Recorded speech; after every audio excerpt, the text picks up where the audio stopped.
Tēnā koutou. Kia ora, Tiffany. Thank you for joining us. We have you for 10 minutes this afternoon, so we'll hand over to you. Thank you. Tēnā koutou, and thank you for the opportunity to present an oral submission this afternoon. I'm going to expand on some of the key points in the Rangitane Tūmaira written submission, which I'm happy to take as read. I'll begin, just for the avoidance of doubt, to be very clear. Kārea Rangitane te tautoko I tēnei pere. Rangitane does not support this bill. Our strong recommendation is that it is referred back to the responsible minister for further development. There are a couple of matters that are of particular concern to us, and I acknowledge the previous submissions and endorse the comments from Ngāti Rehia, Ngāti Tamoho and Ngā Rangahautira. Rangitane is particularly concerned about the proposed amendment to Section 57 of the Act of 2011 that would require applicants to demonstrate both the intention and the ability to control the area to the exclusion of others from the start to the end of the applicable period without substantial interruption. We're concerned about that at a number of levels, but I think I want to highlight this afternoon, we are unclear about what is meant by the phrase, the ability to control the area to the exclusion of others. We are concerned that this lack of clarity will create substantial uncertainty. Having watched back the first reading of the bill, the Minister and other speakers did not address this particular point. Rangitane has a significant history of using all the legal means available to us to uphold our rights and manage our interests. This has often happened in opposition to the government. It has often happened to no avail. That history is set out in detail in the Wairarapa ki Tararua Waitangi Tribunal report, and there's a particular description there of the events around Wairarapa Moana that speak to these matters. Us using all legal means to uphold our rights and manage our interests in opposition to the government to no avail. My question is, if we have used all legal means available to us at any given time over the last 180 years to control our Takutai Moana, does this constitute the ability to control the area? The second matter I would like to speak to is our concern around the various constitutional implications arising from the bill. And just touching on the presentation from Ngā Rangahautira, we share the concern that the approach set out in this bill seems to override many of the checks and balances that are built into our constitutional arrangements, including Te Tiriti o Waitangi.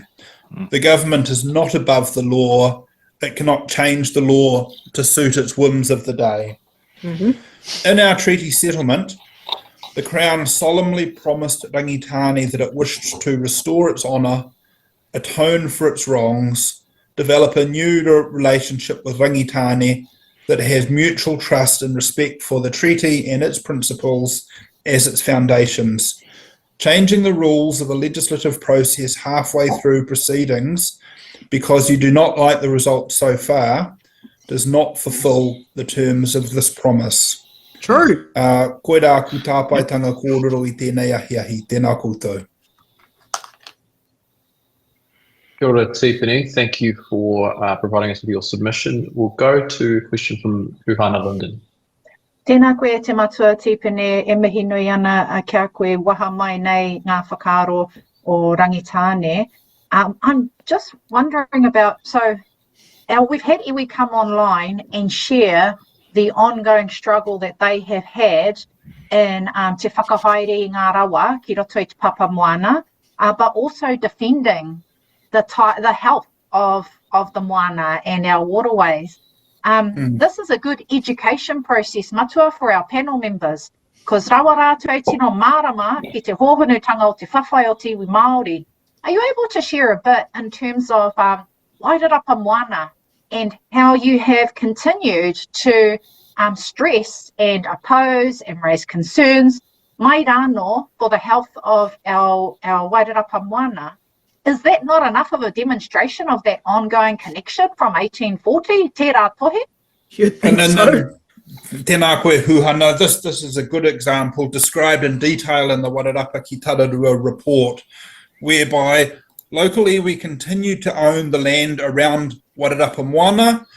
The River Board, with the tacit support of the government, opened the channel of Wairarapa Moana, impacting the ability of iwi to manage their resource. They did that knowing full well that it was illegal. Iwi protested, iwi petitioned government, there was a royal commission. Iwi went and sort of undertook peaceful demonstrations to say, dear local council, local government, central government, please stop doing this. That was all in vain. So, you know, every legal mechanism that was available to us, we used, but the government continued to take steps to open Wairarapa Moana to the Pacific Ocean, in effect undermining our ability to manage our asset. Mm-hmm. In a way where, and sort of having exhausted all legal means, and this went on from the 1850s through to the 1890s, we were forced into a compromise situation. And that's just one example, sort of along the Wairarapa coastline. We've petitioned, we have put in place rāhui, we have worked with local landowners, we've used all the lawful means available to us, and sort of pushed the boundary as much as we can. And surely Parliament is not intending that we need to use extra legal means to maintain our rights and interests, this ability to manage the area to the exclusion of others. Surely it must rely on us using the legal means. And as I say, Huhana, if we've used all the legal means and other parties continue to invade our space, what are we supposed to do? Thanks, Matua Tipene. Members, I've put into our chat Y863 Wairarapa ki Tararua report, because once again it provides a window of a case study of the way that local Māori have fought for the health and well-being of their waterways, which to me demonstrates the customary connection that our people have had mai rāno over the generations. So thank you very much, Matua. These are important kōrero to be shared with our panel members as we discuss this very important issue for te iwi Māori. Ngā mihi. Well, thank you, Huhana. Thank you, Tipene, for your time this afternoon and for providing some context to your submission. We do appreciate it. Yeah, so the reason why I wanted to look over that submission is because, like I said, there's a lot of shared exclusivity because Rangatane shares a lot of territory with other iwi and hapu within Rangatane. You know, it's not uncommon to have Ngāti Kahanunu and Rangatane living in the same neighbourhood. So I don't know what the government wants to do. Do they want to have a Swiss cheese approach? Do they want to make the map look like Swiss cheese? It's just easier just to have shared exclusivity. And yeah, it's like this hits home to me because I grew up not being a part of the Māori community. I grew up being around people who held opinions pushed by Hobson's Pledge, saying the Maori are going to take your water, and that really impacted my view growing up of Wairarapa Māori. Well, it's been like 20 plus years now. The Māori haven't taken the water because there's nothing in the legislation that says Māori own the water. It's not there. It's just a myth. I mean, what do they expect? Suddenly, there's a dam that's suddenly going to sit down there and, you know, with a Māori sitting at the top, going to be turning on and off a tap and they sit there and feel like it? I mean, I've not seen that in New Zealand. Even, you know, I do remember it being fear-mongered a lot as a kid. Yeah, do they think Te Penny's going to jump out from behind a sand dune and chase them down the beach with a patu, telling them to get off their land? I mean, come on, it's like, let's be real here. Yeah, but what it also shows is this astonishing ignorance on the part of Pākehā New Zealanders about how Māori actually want to live their lives with those who have benefited from Te Tiriti o Waitangi. You know, it's just, I don't get it.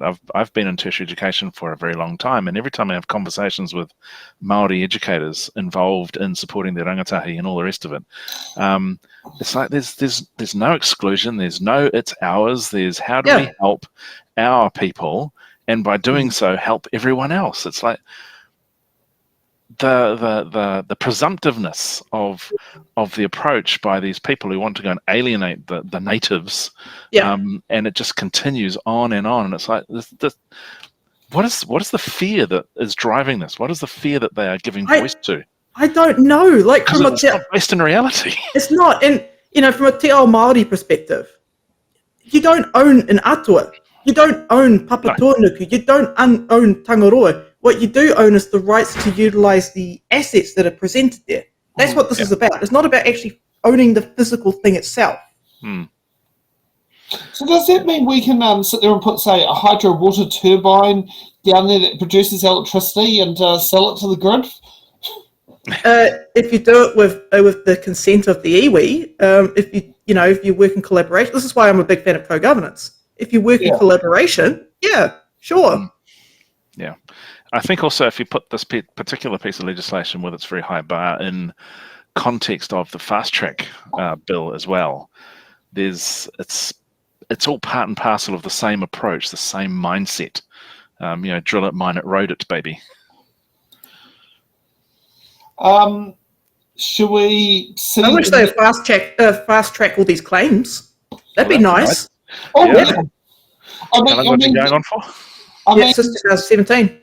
Did you put in a submission onto the District Court Judge Amendment Bill? Was it Amendment Bill or whatever it was called? Because I put a one there saying I support the bill, but I don't believe the judges are enough. We need, say, at least 200 from, what was it, 187? Yeah, we need more judges for sure. Oh, absolutely. Yeah, one is just, what the hell is one? Come on, you're the party Law and Order. Put 1,000 on. Yes.